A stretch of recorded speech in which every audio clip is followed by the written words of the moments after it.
이스라엘 백성의 숫자를 세고 부정한 자를 거룩하게 하는 법을 제정하며 또한 제사장들이 어떻게 섬겨야 하는지 하나님께서 일일이 다 알려주신 후에 이제 이스라엘은 본격적으로 행진할 준비를 합니다. 그 전에 이스라엘은 두 번째 유월절을 맞이합니다.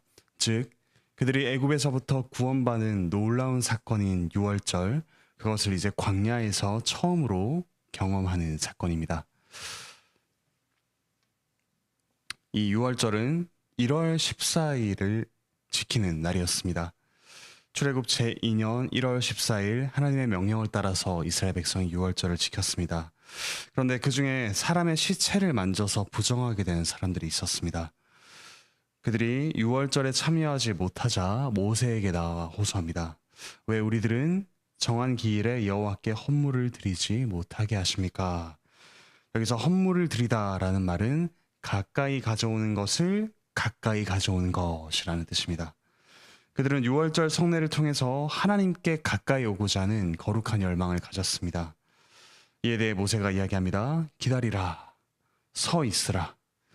너희에 대하여 여호와께서 어떻게 명령하시는지 내가 들으리라 라고 합니다.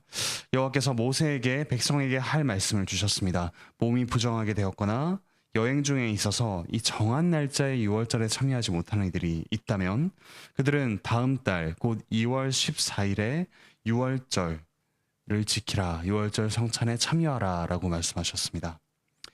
그리고 반대로 합당한 이유가 없이 예물을 가지고 여호와께 나오지 않는 자들, 6월절을 지키지 않는 자들은 백성 중에서 끊어지도록 하셨습니다. 그들을 죽이도록 하셨습니다. 그들이 여호와의 백성임을 실제적으로 부인하는 것이기 때문입니다. 한편 외국인들이 6월절에 참여하고자 한다면 이스라엘 본토인과 차별 없이 똑같은 규정을 적용하여 지키도록 했습니다. 이런 6월절 준수와 또 이와 관련된 새로운 법의 제정이 우리에게 주는 의미는 무엇일까요? 첫 번째로 6월절은 하나님과 이스라엘 백성이 새롭게 언약 관계에 있게 되었음을 눈으로 보여주고 또한 실제로 경험하게 해주는 귀한 그런 절기요, 지켜야 되는 날이었습니다. 이를 위해서 하나님께서 율법주의적으로 딱딱한 조문만을 주진 않으셨습니다. 오히려 유연하게 할 수 없는 자들에 대한 규정을 주셨고, 한편 원래는 참여할 수 없는 자들이 참여하고자 한다면 어떻게 해야 되는가, 이렇게 유연하게 하나님께서 이것들을 지킬 수 있는 규정을 주셨습니다. 하나님의 자비로움과 온유함과 융통성에 감사하고 우리 역시 배워야 할 필요가 있습니다. 우리가 하나님의 말씀을 그 본래 정신을 지키는 것이 무엇인가를 우리가 더욱더 철저하면서도 또한 상황에 맞게 유연하게 지킬 수 있어야겠습니다.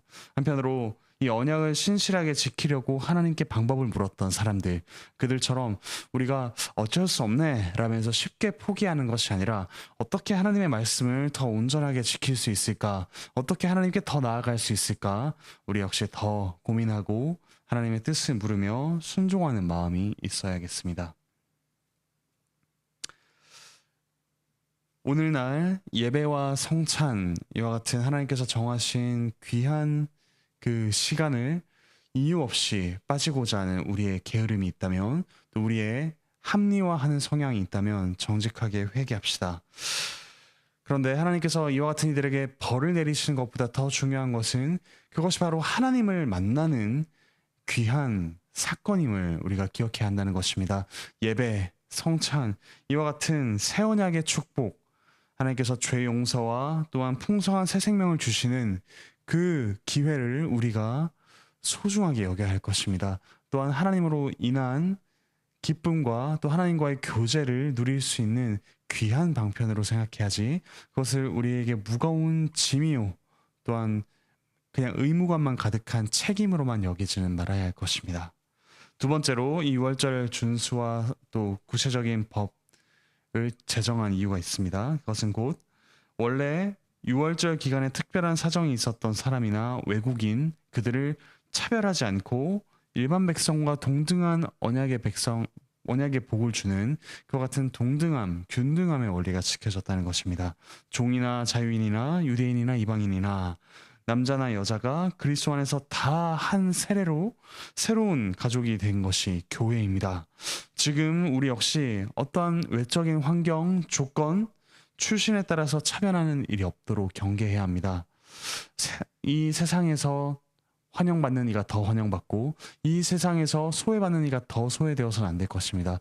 우리가 모두가 한 하나님의 가족으로서 존귀하게 여김받는 것을 이 교회에서 예배에서 경험할 수 있도록 서로 보살피며 힘써야 할 것입니다.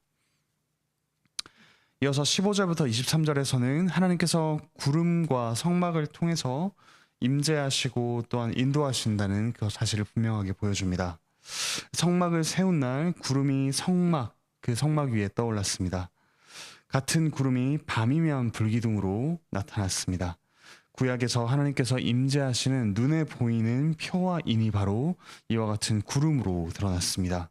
하나님의 영적이지만 또한 실제적인 임재를 백성을 위해서 하늘에서 내려온 구름 그리고 땅 위에 세워진 성막이라는 두 가지 실제적이고 또 영적인 또 눈에 보이는 그런 표시를 해 주신 것입니다. 만약에 구름이 성막 위에 머문다면 그 장소에 그리고 그 기간에 이스라엘 백성 역시 천막을 치고 거주해야 했습니다. 그리고 구름이 이동하면 올라간다면 백성들은 역시 이제 행군하는 그런 반복되는 모습을 보였습니다. 구름을 또한 여호와의 입과 관련하여 말합니다. 곧 신약의 성례가 보이는 말씀이듯이 하나님께서 보이는 구름을 통해 가고 서는 것을 말씀해 주셨습니다. 여호와께서 보이는 말씀인 구름을 통해서 백성을 인도하셨던 것입니다. 말씀이 머무는 그 장소, 그 시간에 머물렀습니다. 말씀이 떠날 때 함께 떠났습니다. 이처럼 구름이 오랫동안 머무르면 이스라엘도 오랫동안 머물렀고 구름이 짧게 머무르면 이스라엘 역시 짧게 머물렀습니다. 아침에 떠오르면 아침에 행진하고 밤낮 떠오르면 밤낮 행진했습니다. 특히 19절과 22절에 강조되듯이 구름이 머문다면 그들이 진행하지 않았다라는 사실이 강조됩니다. 그들의 상황을 보자면 광야를 하루속히 벗어나는 것이 좋아 보이는데도 하나님의 말씀이 머무른다면 그들 역시 어떠한 판단을 내려놓고 멈추었습니다. 이처럼 여호와의 인도하심은 구름과 함께 모세를 통해 들리는 말씀으로 나타났습니다. 23절 말씀을 직역하면 모세의 손을 통한 여호와의 입을 따라 여호와의 직분을 지켰다라고 합니다. 곧 여호와께서 백성에게 주신 그 직분을 모세가 행했다라고 합니다. 19절에서 여호와의 명령을 지켜라는 표현 역시 여호와의 직분을 지켰다라는 뜻입니다.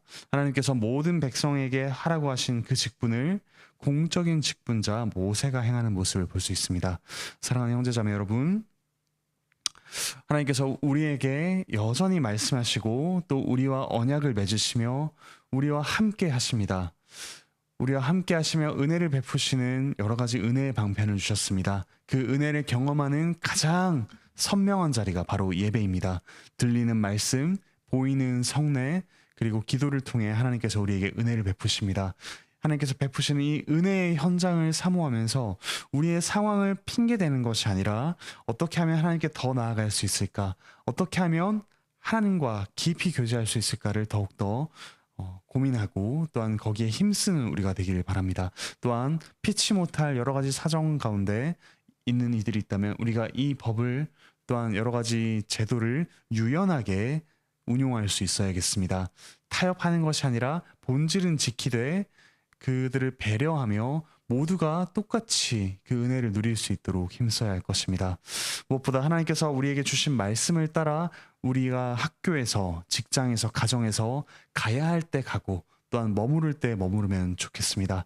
우리의 어떤 상황이 우리의 가고섬을 결정하는 주된 요인이 아니라 하나님의 말씀이 그것을 판단할 수 있는 기준이 되어야 할 것입니다. 또한 우리가 교회에서의 공적인 직분자들은 이처럼 하나님께서 주신 말씀을 모두를 대표하여 행하는 자들입니다. 그 사실을 기억하며 직분자들이 직무를 성실하게 수행해야 할 것입니다. 그뿐만 아니라 이와 같은 공적인 직분을 맡지 않은 우리 모든 성도 역시 공적인 직분자가 행하는 직무를 보고 우리가 가정에서, 직장에서, 학교에서, 특별히 교회에서 말씀을 서로 이야기하고 연구하며 또한 서로를 돌아보는 일을 할 수 있어야겠습니다. 이와 같은 하나님 주시는 은혜의 방편과 또한 우리가 거기에 응답하는 삶을 통해서 하나님께서 그분의 역사를 이루어 가십니다. 그 하나님 나라의 전진에 함께 동참하며 하나님과 함께 동행하는 우리 모든 형제자매 되시기를 바라고 축복합니다. 기도합시다. 하늘에 계신 우리 아버지 하나님 참으로 감사드립니다. 광야에서 백성들의 유월절과 또한 행진을 통해 오늘날 저희에게 주신 은혜의 방편과 또한 저희의 각오섬에 대한 교훈을 주시니 감사드립니다. 그리스도께서 무엇보다 유월절 어린 양이 되사 저희에게 이제 이스라엘 족속을 넘어 그분을 믿는 모든 이들에게 하나님의 은혜를 경험할 수 있는 길을 열어주시니 참으로 감사드립니다. 저희가 이와 같은 놀라운 은혜를 이스라엘보다 더욱 많이 받았을진데 더욱 감사하며 또한 감격하며 기뻐하며 하나님을 만나는 이 시간에 힘쓸 수 있도록 은혜 내려주시옵소서. 또한 주께서 말씀을 주셨사오니 말씀을 따라 가고 서는 저희의 삶이 될 수 있도록 하나님께서 은혜 내려주시옵소서. 몸과 마음의 아픔을 겪는 이들 주께서 속히 회복시켜 주시옵소서. 또한 가정과 직장과 학교에서 믿음의 씨름을 하는 이들에게 주께서 힘과 또 기쁨과 용기를 지혜를 더하여 주시옵소서. 감사드리며 예수 그리스도의 이름으로 기도합니다. 아멘.